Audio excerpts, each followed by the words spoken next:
पाकिस्तान तहरीक इंसाफ जो है वो उन्होंने रोना शुरू कर दिया है।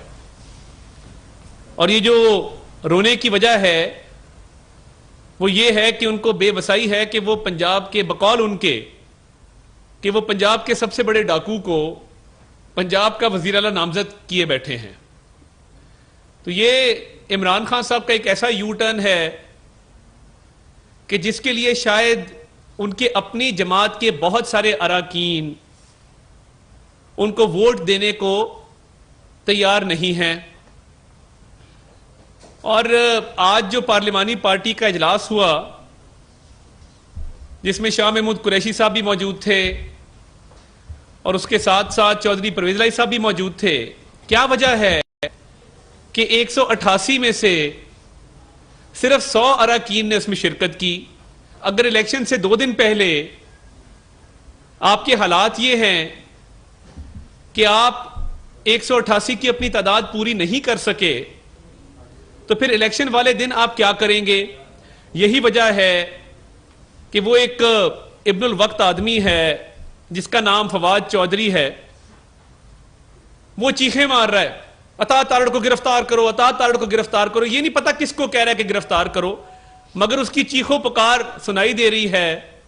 बैठा हूं, लाहौर में मौजूद हूं और इंशाअल्लाह इधर ही रहूंगा।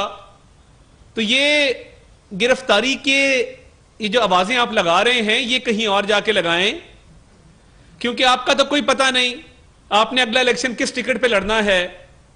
पहले ही माशाल्लाह हर लीडर को अपना बाप कहने वाला ये शख्स 5 सियासी जमातें बदल चुका है। ये कभी आपको नजर आएगा परवेज मुशर्रफ साहब के साथ, कभी नजर आएगा यूसुफ रज़ा गिलानी साहब के साथ, कभी नजर आएगा परवेज इलाही साहब के साथ, कभी मॉडल टाउन में ये PMLN वालों से मीटिंग करेगा जो इन्होंने 2018 के इलेक्शन से पहले की और मिन्नत समाजत की कि मुझे पार्टी में ले लें, और फिर इमरान खान साहब को ज्वाइन किया। जो लफ्ज है यूथिया ये हमने नहीं बनाया। जो गलीज गालियां ट्विटर पे और सोशल मीडिया पे फवाद चौधरी साहब देते थे PTI वालों को, ये उन्हीं की हिम्मत है कि उसी पार्टी में बैठकर आज हमें ललकारते हैं। तो फवाद चौधरी साहब रोना बंद कर दें। ये वो दौर नहीं है कि जब आप अपने चचा के नाम की रिश्वत उठाएंगे और एक ही केस में दोनों पार्टियों से पैसे उठा के जब किसी के हक में फैसला हो जाएगा तो उसके पैसे रख लेंगे और जो पार्टी मुकदमा हारेगी उसके पैसे वापस कर देंगे। वो दौर गुजर गया। आपकी परवरिश, आपका ब्रॉटअप, आपकी एक एक पाई जो आपने कमाई है उसमें हलाल का एक जर्रा नहीं है। ये जो फर्स्ट लॉ कंपनी आपने शुरू की थी, ये फर्स्ट लॉ कंपनी कैसे बनी? ये फर्स्ट लॉ कंपनी में कौन केसेस लेकर आता था, कैसे उन केसेस का फैसला होता था? तो डब्बू जी कभी एक ही अब्बू, ये डब्बू को मैं कहूंगा डब्बू कभी एक ही अब्बू, हर रोज तब्दील करना लीडर को और उसको वालिद कहना ये मुनासिब नहीं है। और आप इल्जाम लगा रहे हैं कि हमने आपके एक MPA को 40 करोड़ रुपया ऑफर किया। मैं अल्लाह ताला को हाजिर नाजिर जान के कहता हूं कि अगर मैंने आपके इस MPA को चौधरी मसूद जिनका नाम है 40 करोड़ रुपया ऑफर किया हो तो अल्लाह ताला मुझ पर अपना अजाब और कहर नाजिल फरमाए। और अगर आप झूठे हैं और मुझ पर झूठा इल्जाम लगा रहे हैं तो यह भी दुआ करता हूं कि अल्लाह ताला आप पर अपना कहर और अजाब नाजिल फरमाए। कैस गजब खुदा का कि लियाकतपुर से MPA चौधरी मसूद के हवाले से कहा गया कि उनको पैसे दिए गए हैं। यह चौधरी मसूद का इस्तीफा है। यह चौधरी मसूद जो PTI के लियाकतपुर से MPA हैं, यह उनका इस्तीफा है। और यह आज का नहीं है, यह मैं चाहता तो पहले मंजर-ए-आम पर ले आता। यह 3 अप्रैल 2022 का इस्तीफा है।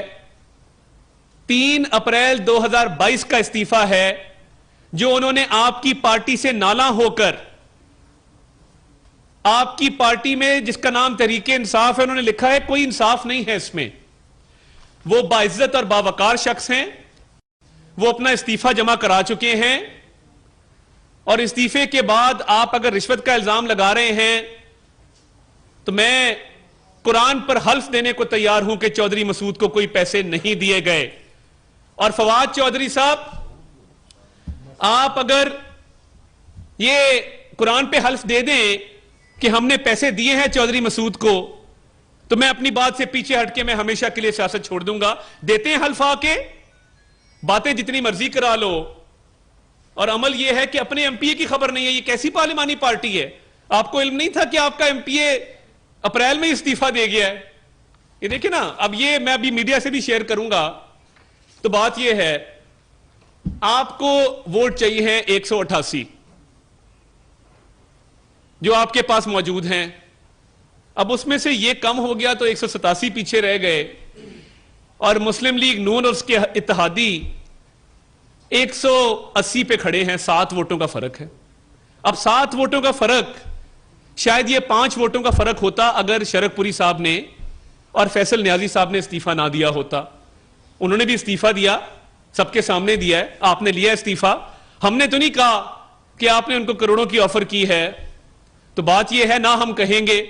मेरे लिए शरकपुरी साहब काबिल एहतराम हैं, आज भी उनसे राब्ता है। वापस आएंगे, वापस लेंगे उनको, बिल्कुल लेंगे, क्यों नहीं लेंगे? हमारी पार्लिमानी पार्टी के मेंबर हैं। तो ये अब उन दोनों को निकाल के फर्क 7 का रह गया भाईजान। इसीलिए आपका ये जो रोना है, ये मेरी समझ में आता है कि जो चीखो पुकार है, अता तारड़ को गिरफ्तार कर लो, इसको बंद कर दो, ये इसलिए है क्योंकि ये अभी एक इस्तीफा आया है। हो सकता है इसके बाद मजीद भी आ जाए, और 7 वोट हैं आपके पास, और आपकी पार्लिमानी पार्टी में आज सिर्फ 100 अफराद मौजूद थे। ठीक है, चीखो पुकार जरूर करें, मगर एक और बात मैं करता चलूं। मौलाना इलियास चिन्योटी हमारे चिन्योट से एमपीए हैं। परवेज इलाही साहब और उनके साहबजादे ने वो हज की अदायगी के लिए सऊदी अरब में मौजूद थे। उन्होंने सऊदी अरब की मुकद्दस जमीन पर हज के फरीजे के दौरान मौलाना इलियास चिन्योटी के पास एक शख्स को 10 करोड़ रिश्वत देके भेजा। अब एक बंदा हज पे है, आपको बड़ा शौक है वजीर आला बनने का, आपका बेटा भी दीवाना वार फिर रहा है, आज भी प्राइवेट जेट पे इस्लामाबाद गया हुआ था, और इस्लामाबाद में भी जाकर जो एमपीएस हैं कुछ इस्लामाबाद में मौजूद, उनकी मिन्नत अरला कर रहा था। तो ये आपको शौक है, बिल्कुल है, होना भी चाहिए वजीर आला बनने का। मगर एक बंदा हज पे गया है, मुकद्दस सरजमीन पर मौजूद है, हज की अदायगी के दौरान रिश्वत देना एक मकरू और कभी अमल है, मगर आप इससे भी बाज नहीं आए। असल में चौधरी परवेज इलाही साहब जो हैं, वो भी इमरान खान के कान में आगे कहते हैं ना इस्लामी टच दें, वो भी कोशिश करते हैं। अंदर से तो खोखले हैं, अंदर से तो सारा रिश्वत का माल है। आज भी हमारी एक, अब ये देखें, एक स्टोरी ये आ गई कि एक एमपीए इलियास चिन्योटी फरीजा हज अदा कर रहे हैं, वहां पे उनके पीछे रिश्वत दे के सऊदी अरब भेजा गया। हमारी फैसलाबाद से एक एमपीए हैं, बुजुर्ग खातून हैं, बीमार हैं, उनके घर में अपने 2 अजीजों को भेजा रिश्वत के पैसे देकर। अब उनके जो दामाद हैं हमारी एमपी के कर्नल जाहिद, उन्होंने गालियां देकर उन लोगों को घर से निकाला। आप अंदाजा करें कि एक तो किसी के घर में चले जाना बगैर इजाजत के, बगैर पूछे, और उसके बाद रिश्वत ऑफर करना, बैग उठाए हुए थे उन्होंने। तो आज गालियां देकर उनको निकाला है। तो चौधरी साहब बस कर दें। अब आपके बंदे अगर इस्तीफों पे आ गए हैं और अब आपकी हराम का पैसा कोई लेने को तैयार नहीं है, तो कितना आगे जाएंगे? तो फवाद चौधरी साहब, बंद तो परवेज इलाही और उसके बेटे को करना चाहिए। आपको अता तारड़ खटकता है तो मैं जेलम में आके बैठूंगा इंशाल्लाह, और आपके घर आके बैठूंगा चौधरी फरूख अल्ताफ साहब के पास, और मुझे रोक सकते हैं तो रोकिएगा, बड़े शौक से रोकिएगा। मैं आपकी तरह पार्टियां तब्दील करने वाला शख्स नहीं हूं। मैंने आंख इसी पार्टी में खोली और इंशाल्लाह आंख बंद भी इसी पार्टी के अंदर होगी। आपकी तरह छोटे छोटे मफाद के पीछे लोगों की खुशामदें, फर्शी सलाम करने मुझे नहीं आते। तो ये जो मामलात पंजाब के चल रहे हैं, अब अदालत में जाके दरखास्तें दे रहे हैं, रो रहे हैं कि कंटेम्प्ट ऑफ कोर्ट हो गई। तो जो आपके लोग पैसे लेकर फिर रहे हैं वो कंटेम्प्ट ऑफ कोर्ट नहीं है? जो आप जबरदस्ती इस्तीफे लेते हैं वो कंटेम्प्ट में नहीं है? देखें ना आप, अब एक इस्तीफा आपका आ गया, अब 7 की गिनती बाकी है, मैदान भी है, घोड़ा भी यही है, आए देखते हैं। तो मैं पुरुमीद हूं, पुरअज़म हूं कि ये जो पार्टी है पिंकी, गोगी और इमरान, लूट के खा गए पाकिस्तान, जो एक जाली बयानिया बनाया गया, गुलामी कबूल नहीं होगी, एब्सोल्युटली नॉट। मैं ये पूछना चाहता हूं कि एब्सोल्युटली नॉट किसको कहा, किस बात पे कहा? आपको क्या डिमांड? आज तक कोई ये नहीं आ सका कि एब्सोल्युटली नॉट किसको कहा था, किस बात पे कहा था। बस नारा लगा दिया एब्सोल्युटली नॉट। आप कहते अमेरिकी साजिश है, एक कागज आप दे सके, हर चीज आपकी गलत साबित हुई है।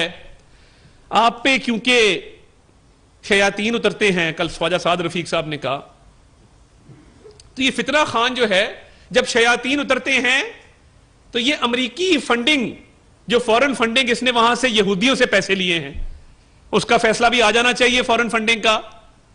तो तब नहीं पता था कि ये हराम का पैसा है जो मैं फॉरेन फंडिंग में ले रहा हूं, मुलाजमों के नाम पे अकाउंट्स हैं और पार्टी की फंडिंग का पैसा अपने जाती इस्तेमाल में लाया हूं।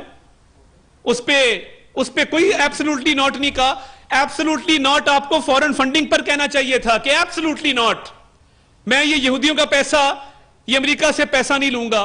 तब तो मीठा मीठा हप हप था। तो वो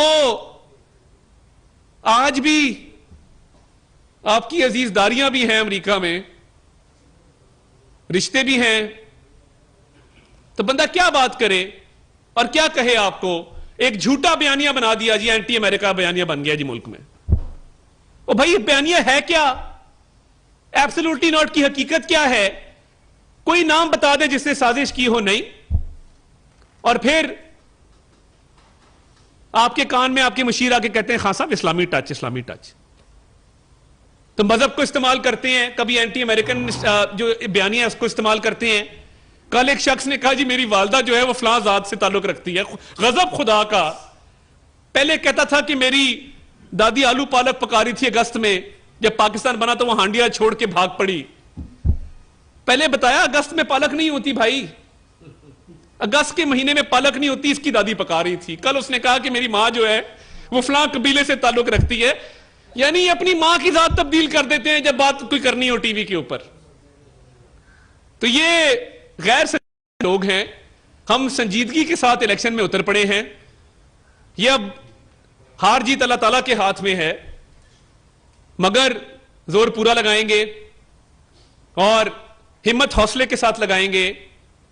फर्क बहुत कम है और दुआ है कि अल्लाह ताला हमें फतह नसीब फरमाए। इनके तमाम इल्जामात को रद्द करते हैं और अगर कोर्ट बुलाएगी, कोर्ट में जाके बताएंगे कि परवेज इलाही और उसके बेटे मोनस ने कहां कहां पे पैसों की ऑफर की और कैसे की है। तो ये इस्तीफों की का सिलसिला शुरू हो चुका है। तो इंशाल्लाह मजीद भी आपको फिर इसके साथ साथ अपडेट रखेंगे जी। बहुत शुक्रिया। नंबर 1 के हवाले से बात हो रही है, तो कोई सरप्राइज 22 जुलाई को आप दे देंगे? देखिए ये सियासत है। सियासत जो है it's the art of the possible, मुमकिनात का खेल है। तो जब मुमकिनात लामहदूद हो तो सरप्राइजेस आया करते हैं और सरप्राइज बिल्कुल आ सकते हैं। ये रहेगा कि आज शाह महमूद कुरैशी ने पंजाब असेंबली मीडिया से गुफ्तगू की और उन्होंने ये कहा कि नून लीग को तबाह करने में इस वक्त सबसे ज्यादा किरदार आसिफ अली जरदारी का है और आसिफ अली जरदारी जब से नून लीग के साथ जुड़े हैं तो उन्होंने नून लीग को बहुत ज्यादा तबाह किया। इसके ऊपर आप क्या? देखिए, जो शख्स इमरान खान की नाअहली के लिए दुआएं करता हो, लोगों से राब्ते करता हो कि इसको फारिग करें मैं ताकि पीटीआई को टेक ओवर कर सकूं, अब वो जरदारी साहब की पार्टी में रहते हुए जरदारी साहब का वजीर खारजा हो और अगले ही दिन तहरीक इंसाफ का वजीर खारजा बन जाए, तो ऐसे शख्स को तो वैसी शर्म आनी चाहिए जरदारी साहब के बारे में बात करते हुए। एक आप पार्टी में रहे, भरम होता है, दीद लिहाज होता है, और जो भी ये आज है शख्स ये पीपल पार्टी की वजह से है। तो अब एक शख्स अपने मोहसिनों को भूल जाए और बेशर्मी पुतरा है तो उसका कोई इलाज नहीं है। अच्छा साहब, मुस्लिम लीग काफ और पीटीआई पंजाब असेंबली में बहुत कुछ बोल चुकी है वज़ीर आला के इंतखाब के मौके पर, क्या वो फसल तैयार है जो उन्हें काटनी होगी परसों? देखिए, हम पुरअमन लोग हैं, हमने कभी खराब नहीं किया, ना ऐसा कोई इरादा रखते हैं। डिप्टी स्पीकर पर जो हमला किया गया था वो जिस तरह किया गया था वो सब जानते हैं। हमें देखिए, मैं अपनी बात करूं, मैं कभी किसी जगह पहल नहीं करता, मगर अगर कोई हाथ उठाएगा तो उसका जवाब हमें जरूर देना आता है। अच्छा ताबा ये बताएं, कभी आपने कहा कि जो परवेज लाई तो उसी का नामजद किया गया, तहरीक इंसाफ के कुछ लोग नाराज हैं पर वो नाराज है कि आपके साथ राब्ते में, और दूसरा जो शहबाज की वालदा का एक नाम चेंज करने के वजह से ये सॉफ्टवेयर को आपने एक रात में चेंज किया, वो तहरीक इंसाफ देखें, कह रहे हैं कि दाव पे कोई इल्जाम देखिए बात यह है कि कश्मीर इलेक्शन में मुझे गिरफ्तार किया गया, मैंने रात हवालात में गुजारी, मैंने सुबह जाके बेल कराई। तो शहबाज गिल साहब ने तो पता नहीं क्या किया, रातों रात, यानी एक रात बंदा जेल में गुजार रहा था ना, चले कोई बात नहीं, गुजारनी पड़ जाती है। तो रो धो के मुझे वहां से खबरें आ रही थी कि वो जो सलाखों के पीछे खड़ा, दूर से आंखें नम थी और रोता रहे वहां पे बैठ के जेल के अंदर। तो ये मर्दों का काम है जेल जाना। अब मतलब आंसू जारी हो जाए इंसान के जेल जाते ही, और तरला मिन्नत करे कि मेरी बेल कराओ खुदा का वास्ता। इसने कोई तहरीर भी दी है लिख के कि मेरी फौरी तौर पे बेल कराई जाए, मैं बीमार आदमी हूं। तो ये पता नहीं किस तरह के लोग हैं, रातों रात जो बेल इसने कराई है गिरफ्तारी के चंद घंटों बाद, तो इसको जारो कतार रोता रहा है वहां पे हवालात के अंदर। तो मैं अब क्या कहूं, तो इसलिए जात बदल दी वालदा की सुबह उठ के। तो ये एक अजीब मामला है कि भाई मतलब जो जात है वालदा की वही रखो, तुम गिल लोग अब वालदा की जात बदलने का मुझे समझ नहीं आया कि ये माजरा है क्या। तो बस ये नसीब की बात होती है कि जेल से रो के जमानत लेके रात को निकल के सुबह वालदा की जात तब्दील करना, ये कुछ लोग ही कर सकते हैं। आपकी जमात जो राब्ते हैं काफ लीग से हों या पीटीआई से हों, देखिए ये सियासत है। सियासत में रिश्तेदारियां भी होती हैं, अजीजदारियां भी होती हैं, राब्ते भी होते हैं, दरवाजे भी खुले होते हैं, खिड़कियां खुली होती हैं, तो बिल्कुल राब्ते हैं। बहुत शुक्रिया जी। YouTube पर गूगली न्यूज देखने के लिए youtube.com की सर्च बार में गूगली न्यूज टीवी टाइप करें। गूगली न्यूज के पेज पर सुर्ख रंग के सब्सक्रिप्शन वाले बटन पर क्लिक करना ना भूलिए। YouTube पेज पर अपलोड होने वाली वीडियोस से बाखबर रहने के लिए बेल आइकन पर क्लिक कीजिए। आपको हर नई वीडियो के बारे में नोटिफिकेशन मौसूल हो जाएगा।